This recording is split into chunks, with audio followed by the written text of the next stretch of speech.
पीले दांत वाली बहू। रंजना कभी ब्रश नहीं करती थी। उसे कितनी बार उसके माँ बाप ने डांटा, लेकिन उसका कोई असर उस पर होता ही नहीं था, जिस कारण से उसके दांत पीले पीले हो जाते हैं। शादी के बाद अरे बहू, वैसे तो तुझ में कोई कमी नहीं है, पर तेरे दांत इतने पीले कैसे हैं बेटा? कैसे मतलब? कोई सर्जरी थोड़ी ना कराई है। वो तो क्या है ना, मैं ब्रश नहीं करती थी तो पीले हो गए। अब क्या करूं?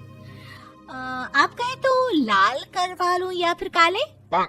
यार ये क्या है, क्यों माँ से लड़ रही हो? लड़ रही हूँ?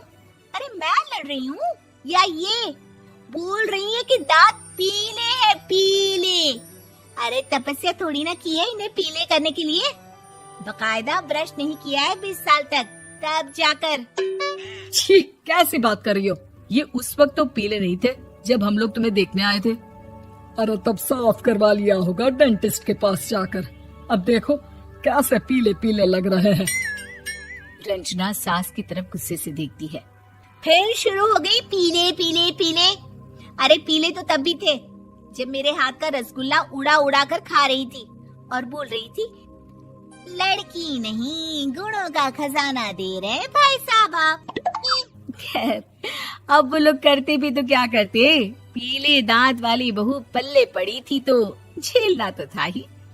एक दिन कीर्तन में रंजना गाना गा रही थी। अरे कमला बहन, माँ का द्वार है, यहाँ तो सब शुद्ध होकर आते हैं, फिर अपनी बहू को ब्रश भी नहीं करवाती तुम। दूर से पीले पीले दांत भक्ति में बाधा उत्पन्न कर रहे हैं। अरे कोई 2 साल की बच्ची थोड़ी ना लेकर आई हूँ मैं बहू बनाकर। अच्छी खासी लड़की है, अरे कैसे करवाऊं ब्रश?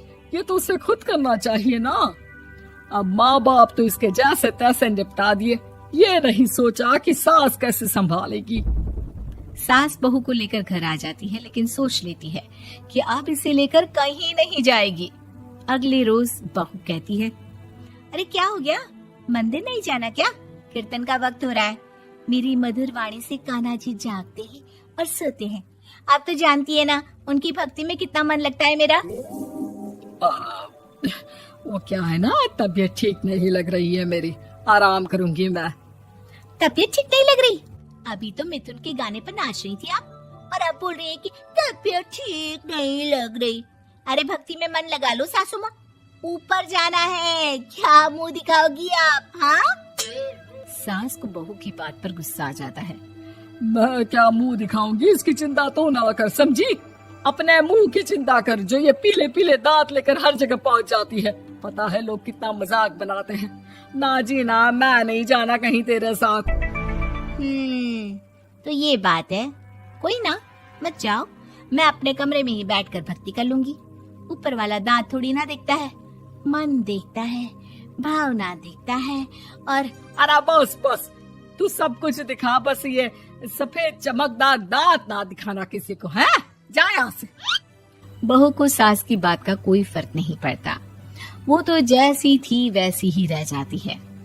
सुबह नहाकर किचन में खाना बनाना, फिर खाना खाना, कीर्तन भजन करना और सो जाना। एक दिन, माँ जी मैं सहेली के घर जा रही हूँ, शाम को लेट आऊंगी। हाँ हाँ तो जाना, मैंने कौन सा तेरी आरती करनी है घर पर बैठकर। रंजना सहेली के घर जाती है, जहाँ वो पार्टी में जाने की तैयारी कर रही होती है। अरे शिखा, कहाँ जाने की तैयारी कर रही है? मैं गलत वक्त पर आ गई क्या? अरे नहीं यार, उल्टा सही वक्त पर आई है। मैंने ये साड़ी और ज्वेलरी निकाली है यार, शाम को इनके ऑफिस की एक पार्टी में जाना है। बताना कैसा लग रहा है ये सब? नहीं यार, इस ड्रेस के साथ तो वो वाली ज्वेलरी अच्छी लगेगी।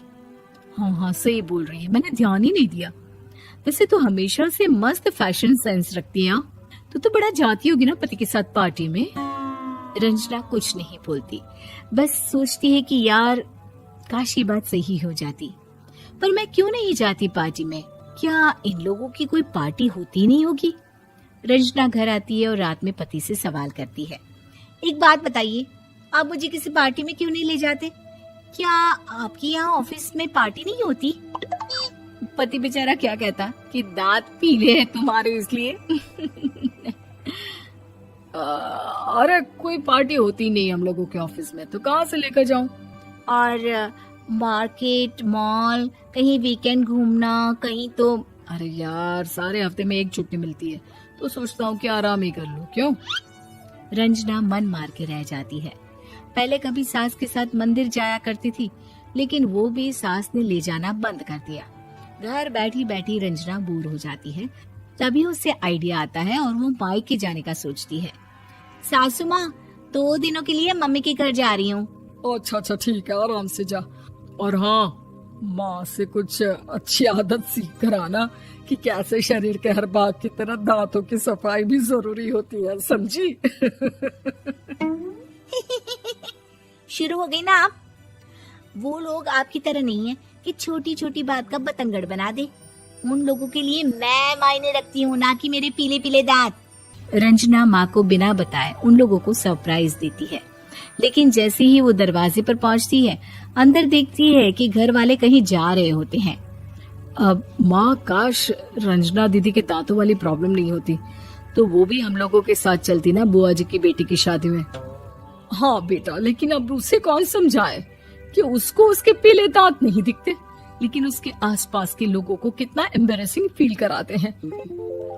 मुझे तो कितनी बार उसके स्कूल की टीचर ने शिकायत की कि उसके साथ कोई लड़की बैठना भी नहीं चाहती, और ना ही कॉलेज में कोई उससे बात करना चाहता था। लेकिन पता नहीं क्यों उसे ये बात समझ में ही नहीं आती। कोई कमी नहीं है उस लड़की में, बस यही कि दांत पीले हैं। वो तो भला हो जीजा जी और उनकी माँ का, जो दीदी को जैसी है वैसे ही रखा हुआ है। रंजना को अपने घर वालों की बात सुनकर बहुत दुख होता है। वो सोचती है कि वो क्या करे, लेकिन फिर वो सीधा डेंटिस्ट के पास जाती है, अपने दांत चमकाती है और कसम खाती है कि वो रोज ब्रश करेगी। अरे क्या हो गया? तुम तो 2 दिनों के लिए गई थी ना, पर कोई ना, अच्छा है, चलो आ गई तो। रंजना सास के सामने आकर खड़ी हो जाती है और पूरी स्माइल करती है, उसके चमकदार दांतों को दिखाती हुई। हैं? चले मंदिर। माँ, मुझे माफ कर दीजिए, मैंने आप लोगों को बहुत एम्बैरेसिंग फील करवाया। मैं आज से रोज ब्रश करूंगी।